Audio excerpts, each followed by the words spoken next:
आपने कभी सोचा है कि क्यों हर साल शरद ऋतु में पूरे देश भर में नवरात्रि मनाई जाती है? आखिर इसके पीछे क्या कारण है और किसने इसकी शुरुआत की? और सबसे बड़ा सवाल तो यह है कि क्यों इसे सिर्फ 9 दिनों तक मनाया जाता है? आखिर इसके पीछे क्या रहस्य है? हर साल भारत में सितंबर अक्टूबर के महीने में शारदीय नवरात्रि मनाई जाती है, लेकिन ज्यादातर लोगों को यह पता ही नहीं होता कि आखिर हम नवरात्रि क्यों मनाते हैं। हर साल 9 दिनों तक चलने वाली यह नवरात्रि माँ दुर्गा और उनके 9 रूपों को समर्पित है। पर आखिर कौन कौन से हैं यह 9 रूप और क्यों इनकी पूजा की जाती है? हर साल लाखों भक्त अपनी मनोकामना की पूर्ति के लिए माता से प्रार्थना करते हैं और उपवास भी रखते हैं। पर आपने सोचा है कि उपवास क्यों रखा जाता और क्यों नवरात्रि का यह समय सबसे पवित्र माना जाता है? और आपने यह भी देखा होगा कि नवरात्रि में मंदिरों और दुर्गा पंडालों में ज्वार बोया जाता है। पर क्या आपने कभी सोचा है ऐसा क्यों? आपने नवरात्रि में भजन कीर्तन तो किए होंगे और साथ ही गरबा डांडिया भी देखा होगा, पर क्या आपने सोचा है कि क्यों हम सिर्फ नवरात्रि पर ही गरबा डांडिया करते हैं? आखिर इसका क्या महत्व है? नवरात्रि सिर्फ एक त्योहार नहीं, बल्कि रहस्यों का वो खजाना है जिसके बारे में ज्यादातर हिंदू नहीं जानते। तो आज की इस डॉक्यूमेंट्री में हम उतरेंगे नवरात्रि के इतिहास, इसकी पौराणिक कथाओं, वैज्ञानिक रहस्यों और आध्यात्मिक आयामों की गहराई में। हम खोजेंगे कि आखिर इस एक पर्व में ऐसा क्या है जो हजारों सालों से करोड़ों लोगों की आस्था, ऊर्जा और जीवन का केंद्र बना हुआ है। तो तैयार हो जाइए, क्योंकि जो आप नवरात्रि के बारे में अब तक जानते आए हैं, उसके पार भी एक अनकहा संसार है, जिसे हम आज एक एक परत खोलकर उजागर करेंगे। लेकिन उससे पहले अगर आपको वीडियो अच्छी लग रही है तो इसे एक लाइक जरूर करें और कमेंट में लिखिए जय माता दी। नमः सद्गुण देवाय त्रिपुरान्तकाय नमो नमः भवभयहर करुणाकराय अनन्ताय नमो नमः। नवरात्रि यह शब्द 2 भागों से मिलकर बना है। नव यानी 9 और रात्रि यानी रातें, यानी ऐसी 9 रात्रियां जो केवल पूजा या उत्सव के लिए नहीं, बल्कि आत्मिक साधना और ऊर्जा संचय के लिए मानी जाती हैं। इन 9 दिनों को देवी शक्ति के 9 रूपों की उपासना का काल कहा गया है। सबसे पहला उल्लेख हमें मार्कंडेय पुराण के देवी महात्म्य खंड में मिलता है, जहां देवताओं द्वारा महिषासुर के अत्याचार से बचने के लिए मां दुर्गा को आह्वान करने और फिर 9 दिन तक चले महासंग्राम का वर्णन है। इसी कथा ने नवरात्रि की नींव रखी। इसके अलावा कालिका पुराण, स्कंद पुराण और देवी भागवत पुराण जैसे ग्रंथों में भी नवरात्रि व्रत और दुर्गा पूजा का वर्णन है। वेदों में यद्यपि नवरात्रि शब्द सीधे नहीं आता, पर ऋग्वेद और यजुर्वेद में शक्ति और उमा की स्तुति मिलती है, जो इस परंपरा की दार्शनिक जड़ें दर्शाती हैं। समय के साथ ये साधना उत्सव का रूप लेने लगी। वैदिक काल में नवरात्रि मुख्यतः यज्ञों और ऋतु परिवर्तन से जुड़ी तपस्या थी, जहां ऋषि मुनि शरद और वसंत के संधिकाल में आत्मशुद्धि हेतु उपवास रखते थे। गुप्त काल यानी कि लगभग 4वीं से 6वीं सदी ईस्वी तक आते आते शक्ति उपासना जन सामान्य में फैलने लगी और दुर्गा पूजा सामाजिक त्योहार बनने लगी। इसी काल में देवी को शक्ति के सार्वभौम रूप में प्रतिष्ठित किया गया और मंदिरों में उनकी प्रतिमाएं स्थापित होने लगी। मध्यकालीन भारत में नवरात्रि ने क्षेत्रीय रंग अपनाए। उत्तर भारत में इसे रामलीला और विजयादशमी से जोड़ा गया, जहां राम के रावण वध को धर्म की विजय का प्रतीक माना गया। दक्षिण भारत में इस दौरान गोलू या बोम्मई कोलू की परंपरा विकसित हुई, जिसमें देवी देवताओं की मूर्तियां घरों में सजाकर रखी जाती हैं। गुजरात में गरबा और डांडिया की परंपरा इसी समय की है, जो शक्ति की आराधना को लोक नृत्य और संगीत के माध्यम से जीवंत बनाती है। ये सभी परंपराएं एक ही मूल भावना, देवी की शक्ति का उत्सव से जुड़ी हैं, लेकिन अपने अपने सांस्कृतिक रंगों में ढली हुई हैं। बंगाल में दुर्गा पूजा का उत्कर्ष 16वीं से 17वीं सदी के दौरान हुआ, जब नवाबों और जमींदारों ने सार्वजनिक दुर्गा पूजा का आयोजन शुरू किया। पहले यह पूजा केवल बड़े घरानों में होती थी, लेकिन ब्रिटिश काल में 18वीं 19वीं सदी में 12 यारी पूजा की परंपरा शुरू हुई, जहां 12 या अधिक लोग मिलकर सामूहिक रूप से भव्य दुर्गा पंडाल सजाते थे। धीरे धीरे यह आम जनता का त्योहार बन गया और आज कोलकाता की दुर्गा पूजा विश्व प्रसिद्ध है, जिसे यूनेस्को ने भी इंटेंजिबल कल्चरल हेरिटेज घोषित किया है। इस तरह देखा जाए तो नवरात्रि केवल एक धार्मिक पर्व नहीं, बल्कि हजारों वर्षों की सांस्कृतिक यात्रा है, जो वेदों की मंत्र ध्वनि से शुरू होकर आज भव्य झांकियों, गरबा मंडलियों और कोलकाता के पंडालों तक आ पहुंची है। हर युग ने इसे अपने रंग दिए, पर इसकी आत्मा, देवी शक्ति की आराधना आज भी वैसी ही जीवित है जैसे हजारों साल पहले थी।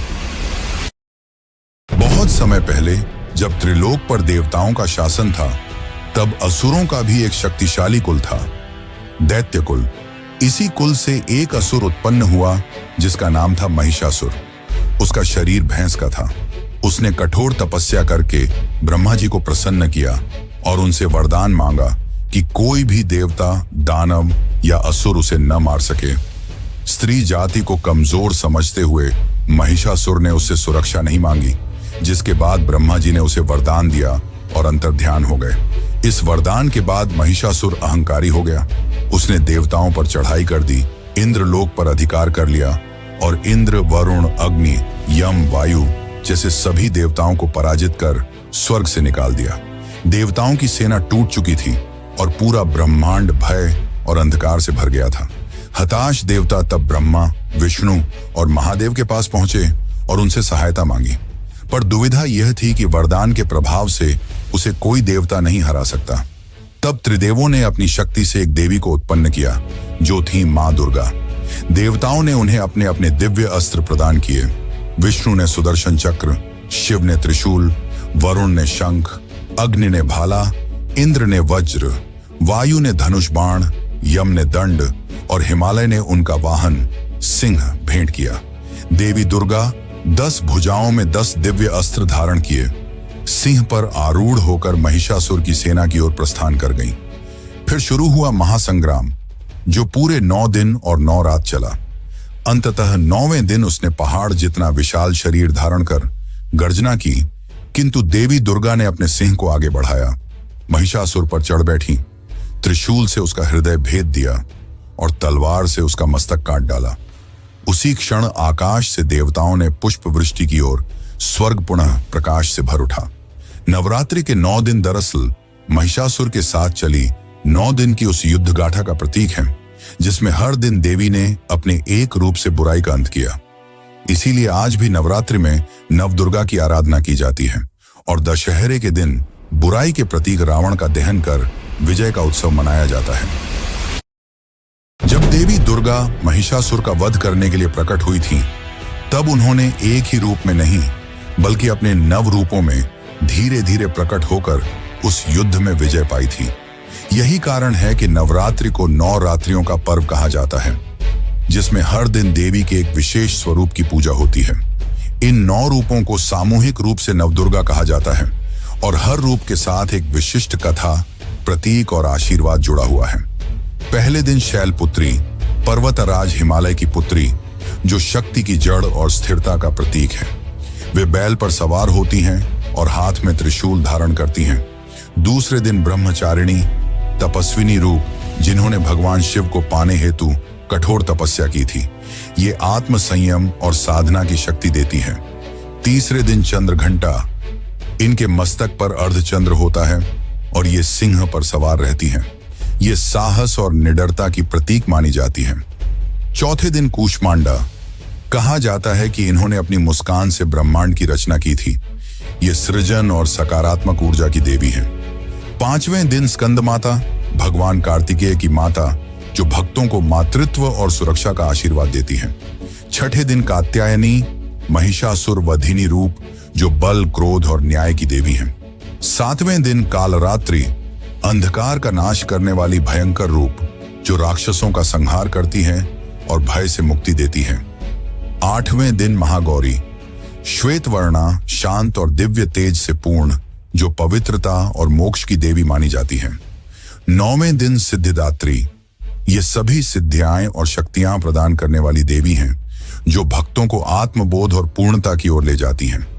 इन 9 रूपों की उपासना केवल भक्ति नहीं, बल्कि एक क्रमिक साधना पथ मानी जाती है, जिसमें भक्त स्थूल से सूक्ष्म और भौतिक से आध्यात्मिक ऊर्जा की ओर बढ़ता है। नवरात्रि के 9 दिन और 9 देवी केवल एक संयोग नहीं है, ये नव ग्रहों, नव शक्तियों और नव ऊर्जा चक्रों का भी प्रतीक माने जाते हैं। शास्त्रों के अनुसार प्रत्येक दिन की देवी एक विशेष ग्रह ऊर्जा से जुड़ी होती है, जो भक्त के भीतर सुप्त शक्तियों को जागृत करती है। इसलिए कहा जाता है कि यदि कोई भक्त पूरे 9 दिन एकाग्र होकर साधना करे तो उसका मन, प्राण और चेतना संतुलित होकर देवी शक्ति से जुड़ जाते हैं। यही कारण है कि इन 9 दिनों में व्रत, ध्यान, जप और साधना को अत्यंत फलदायी माना गया है। यही वजह है कि नवरात्रि को केवल पूजा का पर्व नहीं, बल्कि 9 दिन की आंतरिक साधना यात्रा कहा गया है। नवरात्रि केवल पूजा और उपवास का पर्व नहीं है, यह भारत की सांस्कृतिक विविधता और लोक परंपराओं का सबसे रंगीन उत्सव भी है। इन 9 दिनों में भारत का हर क्षेत्र देवी शक्ति को अपने अपने तरीके से पूजता है और यही विविध रंग नवरात्रि को एक जीवंत सांस्कृतिक चित्र बना देते हैं। गुजरात में नवरात्रि का अर्थ है गरबा और डांडिया। जैसे ही सूर्य ढलता है, शहरों और गांवों में सजे विशाल मैदानों में ढोल और नगाड़ों की थाप गूंजने लगती है। रंग बिरंगे पारंपरिक परिधानों में सजे लोग गोल घेरों में नृत्य करते हैं। इसे गरबा कहा जाता है, जिसका नाम गर्भ यानी जीवन के मूल स्रोत से जुड़ा है। गरबा के बीच में रखी मिट्टी की देवी दीप ज्योति सृष्टि की उत्पत्ति का प्रतीक मानी जाती है। वहीं डांडिया 2 लकड़ी की छड़ियों से खेला जाने वाला युद्ध नृत्य है, जो देवी और महिषासुर के युद्ध का प्रतीक माना जाता है। इस तरह गुजरात में नवरात्रि नृत्य, संगीत और भक्ति तीनों का उत्सव बन जाता है। बंगाल में नवरात्रि का रूप और भी भव्य होता है, जहां इसे दुर्गा पूजा कहा जाता है। कोलकाता और आसपास के क्षेत्रों में इस दौरान सैकड़ों विशाल पंडाल सजाए जाते हैं, जिनमें हर साल नई नई थीम और अद्भुत कलात्मक सजावट होती है। कलाकार महीनों तक मिट्टी की मूर्तियों को गढ़ते हैं, उन्हें रंगते हैं और देवी दुर्गा को महिषासुर का वध करते हुए दिखाया जाता है। पंडालों में पूजा, सांस्कृतिक कार्यक्रम, नृत्य, संगीत, भोग और सिंदूर खेला जैसे आयोजन होते हैं। दुर्गा पूजा केवल भक्ति नहीं, बल्कि बंगाली कला, मूर्ति कला और सामाजिक एकता का सबसे बड़ा उत्सव बन चुकी है, जिसे यूनेस्को ने भी इंटैंगिबल कल्चरल हेरिटेज का दर्जा दिया है। दक्षिण भारत में नवरात्रि को गोलू या बम्हबली उत्सव के रूप में मनाया जाता है। यहाँ लोग अपने घरों में सीढ़ी नुमा मंच सजाते हैं, जिन पर देवी देवताओं, ऋषि मुनियों, पशु पक्षियों और लोक जीवन की छोटी छोटी मूर्तियां रखी जाती हैं। हर दिन महिलाएं भजन कीर्तन करती हैं और पड़ोस की महिलाएं एक दूसरे के घर जाकर प्रसाद और उपहार का आदान प्रदान करती हैं। यह परंपरा ज्ञान, सृजन और स्त्री शक्ति का सम्मान करने का प्रतीक मानी जाती है। उत्तर भारत में नवरात्रि रामलीला और दशहरा मेलों के रूप में जीवंत होती है। यहाँ इन 9 दिनों में रामायण की कथाओं का मंचन किया जाता है, जहाँ राम, लक्ष्मण, सीता और रावण के पात्र सजे हुए मंचों पर अभिनय करते हैं। अंतिम दिन विजयादशमी पर विशाल मैदानों में रावण, मेघनाद और कुंभकर्ण के पुतलों का दहन किया जाता है। यह परंपरा सत्य की असत्य पर विजय का प्रतीक बन चुकी है और लाखों लोग इसे देखने जुटते हैं। इस तरह नवरात्रि भारत की असंख्य लोक धाराओं को एक धागे में पिरोने वाला उत्सव है, जहां पूजा के साथ कला, संगीत, नृत्य, रंग, नाट्य और सामुदायिक एकता का अद्भुत संगम देखने को मिलता है। यही सांस्कृतिक विविधता नवरात्रि को केवल एक धार्मिक पर्व नहीं, बल्कि भारत की आत्मा का उत्सव बना देती है। अधिकतर लोग नवरात्रि को केवल साल में एक बार आने वाला पर्व मानते हैं, लेकिन सच यह है कि नवरात्रि साल में 4 बार आती है और हर नवरात्रि का स्वरूप, उद्देश्य और ऊर्जा बिल्कुल अलग होती है। इनमें से 2 को सामान्य नवरात्रि कहा जाता है और 2 को गुप्त नवरात्रि, जो विशेष रूप से साधकों और तांत्रिक उपासकों के लिए मानी जाती है। सबसे प्रसिद्ध है शारदीय नवरात्रि, जो हर साल सितंबर-अक्टूबर में शरद ऋतु की शुरुआत पर आती है। इसी नवरात्रि में देवी दुर्गा के 9 रूपों की भव्य पूजा होती है। दूसरी है चैत्र नवरात्रि, जो हर साल मार्च-अप्रैल में वसंत ऋतु की शुरुआत पर आती है और रामनवमी पर समाप्त होती है। यह नवरात्रि मर्यादा, धर्म और सत्वगुण की ऊर्जा से जुड़ी मानी जाती है। उत्तर भारत में इसे नववर्ष का आरंभ भी माना जाता है और बहुत से लोग इसी नवरात्रि में कन्या पूजन करते हैं। चैत्र और शारदीय नवरात्रि आम जन के लिए होती हैं और इन्हें लोक नवरात्रि कहा जाता है। लेकिन इसके अलावा साल में 2 बार और भी नवरात्रियां आती हैं। आषाढ़ यानी कि जून जुलाई और माघ यानी कि जनवरी फरवरी में, जिन्हें गुप्त नवरात्रि कहा जाता है।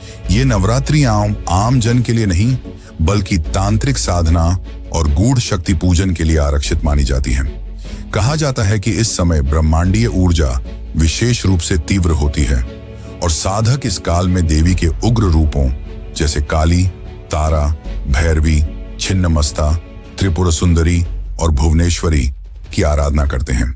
इस काल को आत्मिक शक्ति, सिद्धि प्राप्ति और कुंडलिनी जागरण के लिए सबसे उपयुक्त माना गया है।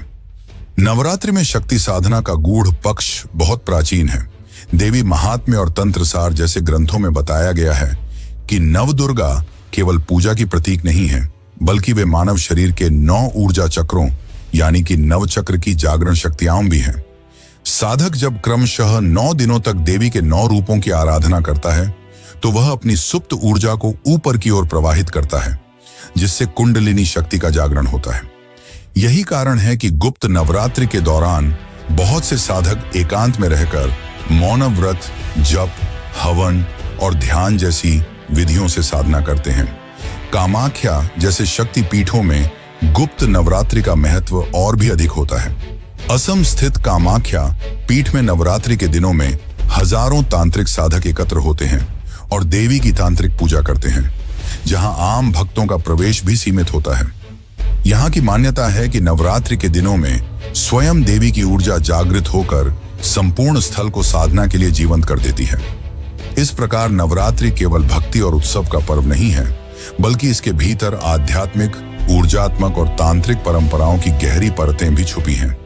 शारदीय और चैत्र नवरात्रि जहां बाहरी जीवन में शक्ति और अनुशासन जगाने के लिए होती है, वहीं आषाढ़ और माघ गुप्त नवरात्रि आत्मिक ऊर्जा को जगाकर साधक को स्वयं देवी रूप बनने की यात्रा पर ले जाती है।